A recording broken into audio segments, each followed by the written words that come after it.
Selamat siang, saya akan menyampaikan beberapa tanggapan atas pertanyaan-pertanyaan yang telah teman-teman sampaikan 2 minggu yang lalu.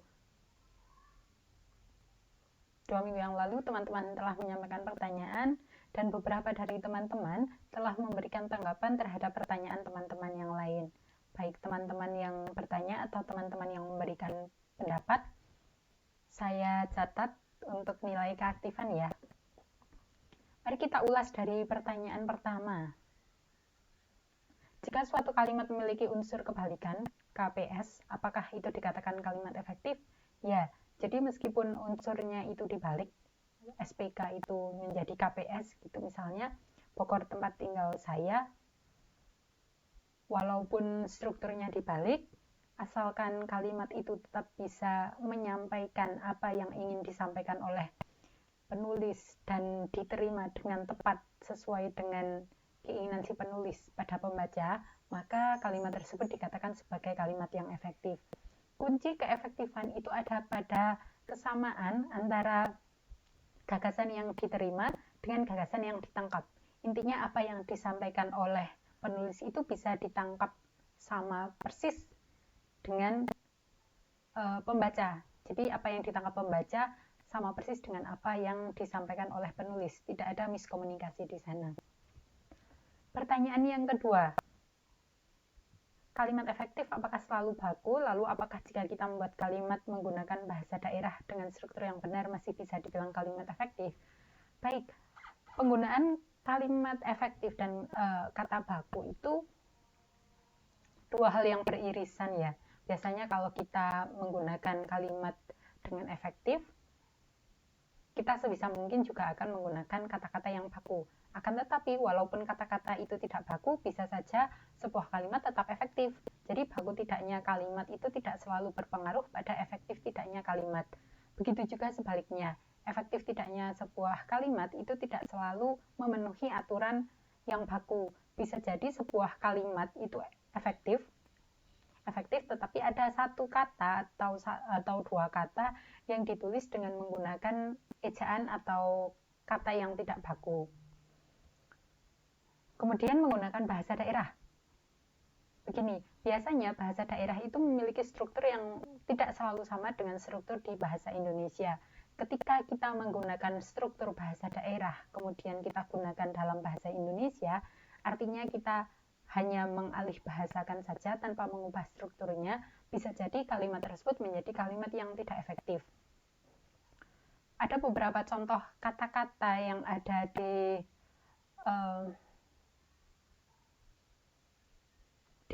bahasa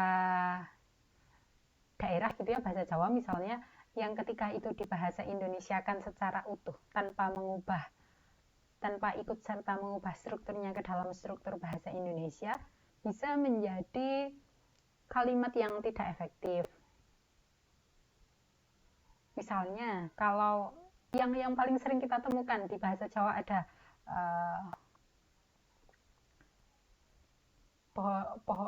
wit kui kunduran truk gitu. Wit kui kunduran truk, sampai sekarang tidak ada kosakata yang paling tepat untuk menyampaikan hal tersebut di bahasa Indonesia gitu, walaupun itu efektif. Suatu kalimat menjadi efektif jika mengandung unsur daerah atau asing. Efektif tidaknya tadi bukan tergantung pada unsur bahasa daerah, bukan tergantung dari kosakatanya, tetapi lebih pada bagaimana sebuah gagasan bisa disampaikan oleh penulis atau oleh pembicara atau oleh orang yang menyampaikan, dan bagaimana gagasan tersebut bisa diterima oleh lawan bicara atau pembaca. Tidak mutlak pada unsur daerahnya, mentang-mentang semuanya menggunakan bahasa Indonesia tetapi otomatis langsung kalimat tersebut efektif, itu kan tidak. Bisa jadi menggunakan bahasa Indonesia semua dari kata paling awal sampai kata paling akhir, tetapi ternyata tidak efektif karena mungkin berulang-ulang atau terdapat kata-kata yang bermakna ambigu. Sementara kalimat lain yang ada unsur penggunaan bahasa asingnya, satu atau dua suku kata atau kosakata yang memang itu tidak bisa dibahasa Indonesiakan, kemudian dituliskan dengan bahasa asing, ternyata tetap bisa efektif. Tuh. Jadi tidak selalu. Kemudian yang ketiga, contoh kalimat, setiap kebaikan, keikhlasan, dan sabarmu pasti akan membuahkan hasil. Tidak termasuk efektif karena bisa jadi ini, setiap kebaikan, keikhlasan, dan sabarmu. Ini ada kebaikan, keikhlasan, dan yang terakhir sabarmu. Kalau teman-teman ingat di keparalelan itu kan harus sejajar ya. Kalau kebaikan, keikhlasan, dan kesabaranmu. Yang tepat adalah kesabaranmu, bukan langsung sabarmu. Atau kalau akan lebih tepat lagi jika setiap kebaikan, keikhlasan, dan kesabaran darimu atau dari dirimu pasti akan membuahkan hasil. Untuk yang lebih paralel lagi gitu. Jadi ini tidak paralel karena ini sabarmu. Oh, ini minggu lalu ada yang belum mendapatkan jawaban. Maaf ya Mbak Tema. Dalam penggunaan fungtor kalimat ada fungsi kata yang dihilangkan mulai subjek, predikat, objek pelengkap. Jika terjadi perbedaan makna, dosen itu sedang mengajar ilmu bahasa menjadi dosen itu sedang mengajar. Bukankah kalimat kedua kita jadi tidak tahu apakah itu termasuk perubahan makna? Pertanyaan yang sangat menarik. Ketika kita menghilangkan sesuatu, kalau di dalam bahasa kita biasa menyebutnya sebagai elipsis ya. Jadi menghilangkan bagian-bagian. Seharusnya ketika kita menghilangkan itu tidak ada penghilangan terhadap informasi. Ketika yang kita hilangkan itu ada informasi yang ikut hilang atau informasinya menjadi tidak sesuai dengan proposisi atau hal yang sebenarnya ingin diungkapkan, maka substitusi elipsis yang kita lakukan itu, proses penghilangan beberapa bagian itu tidak bisa dibenarkan. Jadi tidak boleh dibenarkan. Seperti yang dicontohkan, dosen itu sedang mengajar ilmu bahasa menjadi dosen itu sedang mengajar. Ini tentu ada informasi yang tidak disampaikan secara menyeluruh ya. Sedang mengajar ilmu bahasa dan yang kedua hanya sedang mengajar saja. Di kalimat yang kedua ini akan menimbulkan pertanyaan mengajar apa gitu kan. Termasuk perubahan makna atau tidak? Tidak, bukan termasuk perubahan makna. Perubahan makna terjadi jika tidak ada informasi yang hilang. Perubahan makna yang dimaksud apakah yang generalisasi, kemudian denotasi, konotasi gitu kan perubahan makna yang dimaksud. Kalau itu yang dimaksud, ini bukan termasuk, ini termasuk penghilangan makna. Jadi tidak tepat gitu ya, menjadi bukan kalimat yang efektif karena semua informasi yang ingin disampaikan tidak bisa ditangkap dengan jelas oleh lawan bicara atau lawan tutur atau pembaca. Semisal dalam suatu kalimat efektif hanya terdapat unsur benar dan baiknya saja namun tidak tepat, apakah bisa dikatakan kalimat efektif? Ini pertanyaan yang sering terlewat gitu ya, sering kita lewatkan. Bagaimana jika sebuah kalimat itu benar dan baik namun tidak tepat, apakah itu bisa menjadi sebuah kalimat efektif? Tentu saja. Kita melihat keefektifan kalimat itu dari bagaimana ide bisa ditangkap oleh ide yang disampaikan penulis atau pembicara atau orang yang berbicara atau penutur bisa ditangkap dengan tepat oleh lawan tutur kita. Ketika kita menggunakan kalimat yang benar dan baik namun tidak tepat atau tidak sesuai dengan konteks, maka kalimat tersebut bisa menjadi kalimat yang tidak efektif. Misalnya seperti ini. Teman-teman, Mbak Nadia sedang berbincang dengan sepupu Mbak Nadia atau keponakan Mbak Nadia yang masih berusia 5 tahun. Kemudian Mbak Nadia menggunakan serangkaian kalimat yang itu kalimatnya merupakan kalimat yang baik dan benar. Sesuai unsur ada SPOK-nya, kemudian bercakap-cakap dengan adik atau keponakan atau sepupu yang berusia 5 tahun itu. Kemudian Mbak Nadia misalnya mengatakan, sebaiknya kita harus berbicara dengan menggunakan kalimat yang efektif agar semua yang kita sampaikan bisa diterima dengan mudah oleh pendengar atau pembicara. Bayangkan ketika Mbak Nadia membicarakan hal tersebut kepada saudara, sepupu, keponakan atau adik yang berusia 5 tahun itu. Tentu tidak terjadi komunikasi yang baik. Pesan yang disampaikan oleh Mbak Nadia tidak bisa diterima oleh pendengar atau anak kecil ini tadi. Jadi itu tidak bisa dikatakan sebagai kalimat yang efektif. Bisa saja, padahal itu kalimat benar dan baik ya, benar sudah sesuai dengan struktur, ada S, P, O, K gitu, tetapi tidak tepat penggunaannya, maka jadi tidak tepat juga. Itulah mengapa ada unsur benar, baik, dan tepat. Kalau sudah tepat, yang paling mayor gitu ya, antara benar baik itu yang tepatnya. Kalau sudah tepat, bisa dikatakan sebagai kalimat yang efektif. Apakah dalam kalimat efektif harus selalu diurutkan secara logis? Oke, ini kita mengurutkan kalimat secara kalimat dulu ya. Kita ada di tataran kalimat. Kalau kita mengarang itu kan ada tataran kalimat, kemudian ada tataran paragraf. Baru setelah di atas paragraf ada tataran wacana, yang biasa kita sebut sebagai wacana gitu. Ketika kita menyusun sebuah kalimat, satu kalimat itu harus logis. Tetapi ketika kita sedang menyusun cerita yang itu ada alurnya, kemudian di paragraf pertama menceritakan masuk kuliah, di paragraf kedua flashback ke masa SMP, itu kalau sepanjang ia digunakan dengan menggunakan kalimat yang efektif, kalimat-kalimatnya merupakan kalimat yang efektif, maka itu bisa efektif. Tapi kalau kita lihat dari sisi pengembangan paragraf, bisa jadi pengembangan paragrafnya belum sesuai atau menyulitkan pembaca. Jadi efektif saja tidak cukup, tapi ketika kita menulis secara keseluruhan wacana yang luas gitu, kita juga harus memperhatikan bagaimana susunan gagasan-gagasan yang kita sampaikan itu bisa menarik dan bisa diterima dengan mudah oleh pembaca. Ketika misalnya tadi menuliskan cerita tentang saat masuk kuliah, kemudian dilanjutkan dengan bercerita semasa SMP. Kalau ada polanya, misalnya masuk kuliah, kemudian flashback langsung ke bayi ketika baru lahir, itu tidak masalah, asalkan penerima atau pembaca bisa dengan mudah memahami apa yang disampaikan oleh penulis. Pertanyaan selanjutnya, bagaimana dengan syarat maksimal sebuah kalimat? Apakah untuk membentuk sebuah kalimat terdapat batasan maksimal? Kalimat itu terdiri atas subjek dan predikat. Kalau kata tidak ada batasan kata. Ketika itu ada subjek dan ada predikat yang diawali dengan, kalau di dalam cakapan gitu, untuk mengetahui sebuah kalimat atau bukan bisa dilihat dari jeda sebelum. Jadi ada sedikit sepersekian menit atau mungkin bahkan sepersekian detik yang itu ada penjedaan, kemudian diakhiri dengan intonasi turun gitu. Itu kalau untuk sebuah kalimat yang dituturkan atau yang diujarkan secara lisan. Untuk yang tertulis tentu saja diawali dengan huruf kapital dan diakhiri dengan tanda titik.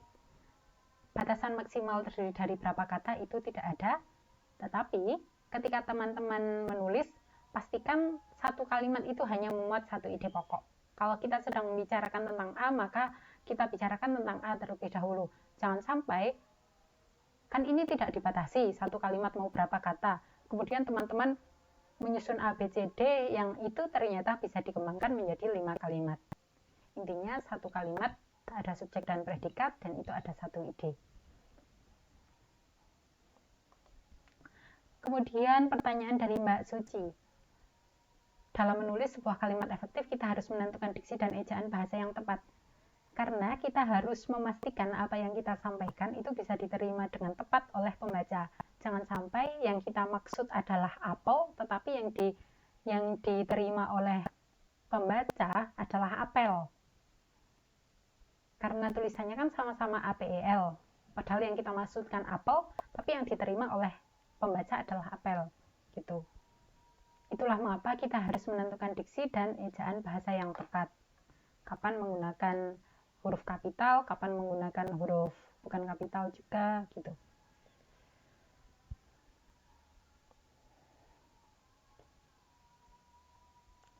Apakah ada contoh kalimat yang terdiri lebih dari 2 klausa atau memang hanya 2 klausa saja?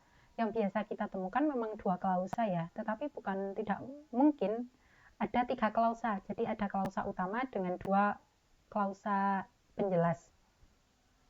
Ada yang utama, ada dua yang penjelas, tapi itu biasanya akan menjadi lebih panjang dan lebih rumit paragraf kalimatnya.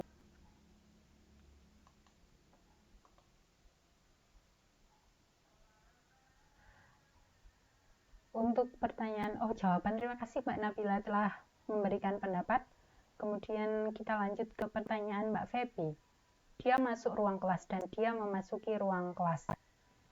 Apakah kedua kalimat tersebut sudah menggunakan kalimat efektif? Dia masuk ruang kelas dan dia memasuki ruang kelas. Ketika teman-teman lihat, ini keduanya merupakan hal yang sama, yang teman-teman bisa tangkap maknanya sama kan? Ketika kita menangkap makna sama, berarti dua-duanya sudah menggunakan kalimat yang efektif. Namun, ketika kita menuliskan ini di dalam konteks yang berbeda, misalnya ketika kita sedang menulis sebuah penelitian, laporan penelitian atau proposal penelitian, kemudian ada salah satu bagian yang siswa memasuki ruang kelas. Ketika siswa memasuki ruang kelas, itu akan menjadi lebih efektif dibandingkan siswa masuk ruang kelas. Jadi ini tinggal disesuaikan dengan penggunaannya saja. Bermajas asosiasi. Majas asosiasi bisa teman-teman buka. Biasanya ada asosiasinya dengan hal lain yang ada di luar teks. Jadi diasosiasikan dengan sesuatu gitu. Hampir sama dengan metafora, tetapi kalau asosiasi lebih pada hal-hal yang bukan bersifat fisik. Variasi panjang pendek kalimat. Kalau untuk variasi panjang pendek kalimat di kebervariasian ya, variasi panjang pendek kalimat itu biasanya ada di teks-teks yang bukan teks karya ilmiah. Ketika teman-teman menulis cerita pendek atau teman-teman menulis feature atau teman-teman menulis artikel bebas, esai gitu, teman-teman bisa menggunakan panjang pendek kalimat ini untuk menarik pembaca. Misalnya teman-teman mengawali sebuah kalimat dengan kata hening. Dinding di kamar itu menjadi saksi bisu hilangnya sebuah kesempatan untuk mendapatkan hidup yang lebih baik. Misalnya seperti itu. Itu variasi panjang pendek kalimat yang biasanya muncul dan digunakan di teks-teks yang non karya ilmiah. Teks di luar karya ilmiah, artikel-artikel yang bukan artikel ilmiah. Untuk variasi jenis kalimat ini sebenarnya hampir sama dengan variasi pada pengembangan paragraf. Jadi kadang-kadang diberikan contoh, kadang-kadang diberikan klasifikasi, kemudian ada pertentangan dan lain-lain. Jadi kalimatnya itu bukan melulu tentang kalimat yang menggunakan definisi. Kalau di artikel ilmiah, tetapi ada variasi-variasi pengembangan yang lain. Ini variasi jenis kalimat lebih ke pengembangan paragraf yang tadi saya sampaikan.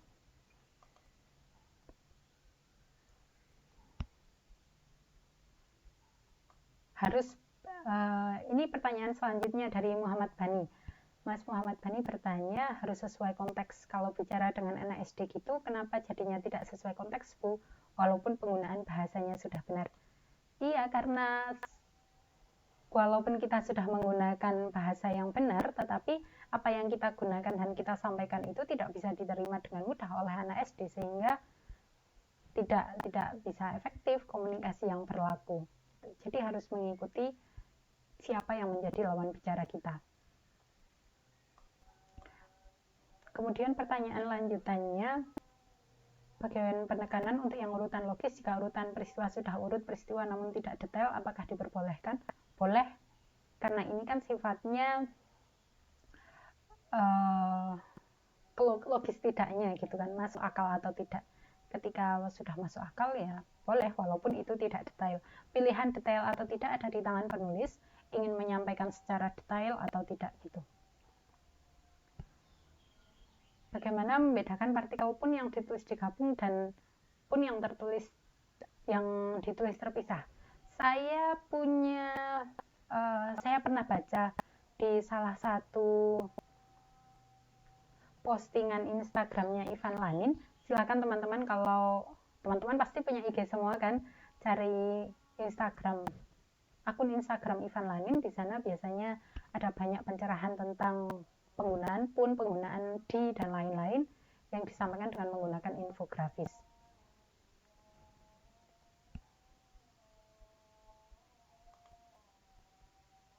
Kalimat efektif dan kalimat baku itu berbeda. Oke, kalimat efektif tadi sesuai isinya. Kalau kalimat baku itu kita tidak melihat apakah itu sesuai dengan penggunaan atau apakah itu bisa diterima dengan tepat oleh pembaca.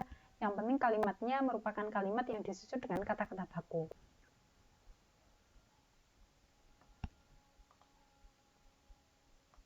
Ini pertanyaan yang lain dari Natasha Cantika. Untuk Bapak Kepala Sekolah, waktu dan tempat kami persilakan, atau untuk Bapak Kepala Sekolah kami persilakan? Yang tepat, kepada Bapak Kepala Sekolah kami persilakan. Jadi tanpa waktu dan tempat. Tadi pertanyaan dari Mas Soka Febrianto juga sudah dijawab oleh Mbak Nia Rosmawati. Ini ada beberapa contoh konjungsi partikel pun yang dipisah dan digabung.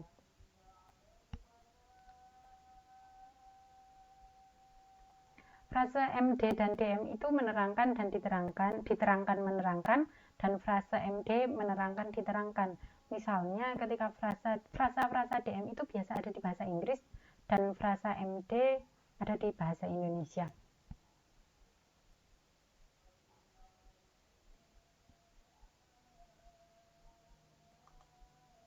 Nah, ini yang asosiasi sudah dijawab juga ya. Dua hal yang berbeda namun dinyatakan sama. Oke, sudah terjawab semuanya pertanyaan. Jika ada pertanyaan yang belum terjawab atau ada hal-hal lain yang menurut teman-teman masih perlu diluruskan, atau mungkin teman-teman memiliki pendapat lain dari apa yang saya sampaikan, silahkan berikan komentar atau tulis di WhatsApp gitu. Terima kasih.